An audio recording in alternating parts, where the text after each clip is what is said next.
சிங்கம் இருந்தது.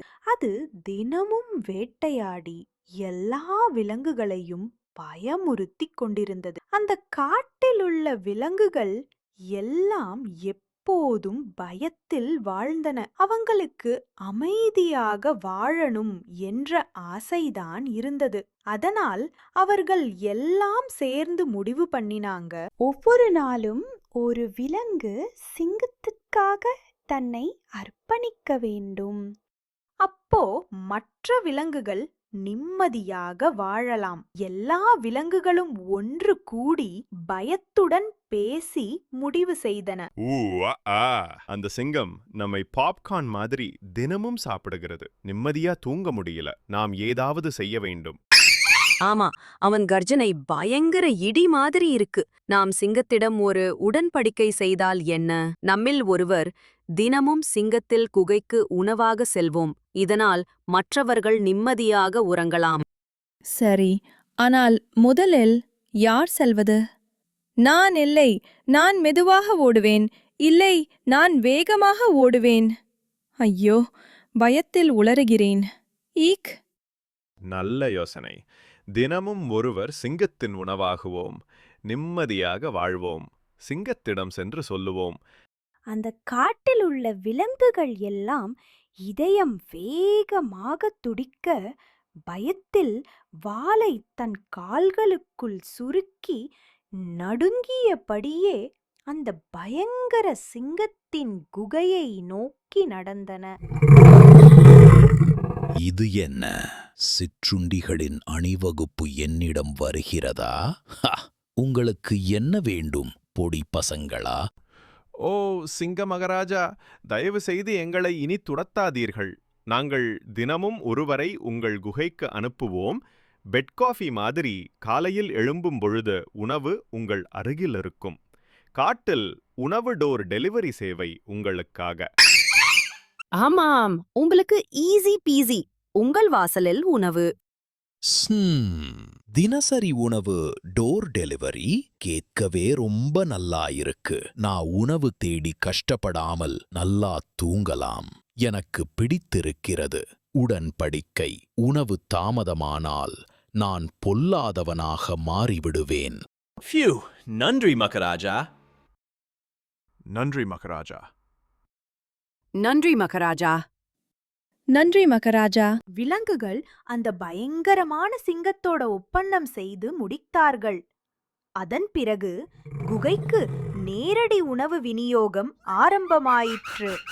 ஒவ்வொரு காலையிலும் தேர்ந்தெடுக்கப்பட்ட ஒரு விலங்கு பெருமூச்சு விட்டு அழுது கொண்டே அந்த சிங்கத்தின் குகைக்குள் செல்லும். இன்று முயல் செல்ல வேண்டிய தினம். மற்ற விலங்குகள் கவலையுடன் முயலை பார்த்தன. ஆனால் அந்த முயல் அமைதியாக ஒரு பெரும் திட்டத்துடன் எழுந்து தனக்குள் சிரித்தது.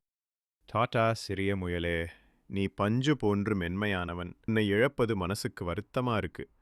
கவலைப்படாதீர்கள் நண்பர்களே, என்னிடம் ஒரு திட்டம் இருக்கிறது. அது விட்டலாச்சாரியா படம் மாதிரி தந்திரமானது. முயல் அந்த பயங்கர சிங்கத்தின் குகை நோக்கி மெதுவாக நடக்கத் தொடங்கியது. நான் தாமதமானால் திரு சிங்கம் மிகவும் கோபமாக இருப்பார். ஆத்திரத்தில் புத்தியை இழப்பார். என் திட்டம் வேலை செய்யும்.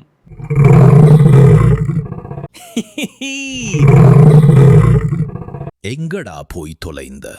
ஏன் இவ்வளவு தாமதம்? நான் பயங்கர பசியில் உள்ளேன். யானை பசிக்கு சோளப்பொறி மாதிரி வந்திருக்க பொடியனே. வலிமையான சிங்கராஜாவே, தாமதத்துக்கு மன்னிக்கவும். நான் இங்கு வரும் வழியில் ஒரு பயங்கரமான சிங்கத்தை சந்தித்தேன். அவன்தான் உண்மையான ராஜா என்றும் நீங்கள் ஒரு சிறு பூனை என்றும் சொன்னான். அவனிடமிருந்து தப்பித்து வர தாமதமாகிவிட்டது. மற்றொரு சிங்கமா? என்னை பூனை என்று அழைக்கிறானா? இப்போது என்னை அவனிடம் அழைத்துச் செல். யார் ராஜா என பார்ப்போம். வாருங்கள், அவன் எங்கு ஒளிந்து உள்ளான் என்று காட்டுகிறேன். அவன் பயங்கரமானவன், ஜாக்கிரதை. அவன் அந்த கிணத்தில் ஒளிந்து உள்ளான். அருகில் சென்று பாருங்கள் ராஜா. நான் அவனை பார்த்து விட்டேன். என்னையே முறைக்கிறான். எவ்வளவு தைரியம்!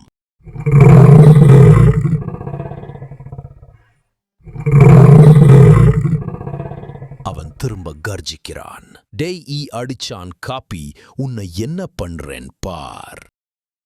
சிங்கம் கோபத்துடன் கிணத்தில் தன் நிழல் மேல் பாய்ந்தது. பிறகுதான் தான் ஏமாந்தது தெரிந்தது. சிங்கம் கிணத்தில் மூழ்கி இறக்க ஆரம்பித்தது. ஹே, நான் முழுவதும் மூழ்கிவிட்டேன். உதவி, உதவி! இது ராஜாவுக்கு ஏற்றதல்ல. ஸ்பிளாஷ்! பை பை குமிழி குமிழி சிங்கமே, நாளைக்கு உன்னை அடக்கம் பண்ண வருகிறேன். நண்பர்களே, உங்களுக்கு ஒரு சந்தோஷமான செய்தி. அந்த சிங்கம் கிணத்தில் விழுந்து இறந்து விட்டது. இனி நமக்கு கவலை இல்லை.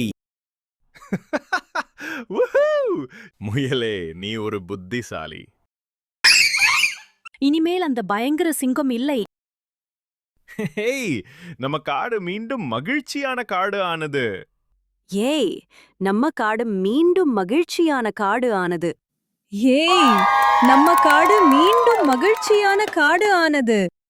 அந்த புத்திசாலி முயல் தன் அறிவால் அந்த விலங்குகளை காப்பாற்றினான். நண்பர்களே, ஆபத்து வரும் பொழுது பயந்து துவண்டு விடாமல் அறிவால் ஆபத்தை வெல்லுங்கள். நண்பர்களே, என்னோட கதையை நீங்க பார்த்தது எனக்கு ரொம்ப சந்தோஷமா இருக்கு. நாம நண்பர்கள் ஆகலாமா? உங்களுக்கு இந்த கதை பிடிச்சிருந்தா சப்ஸ்கிரைப் பண்ணுங்க. அடுத்த முறை சந்திப்போம்.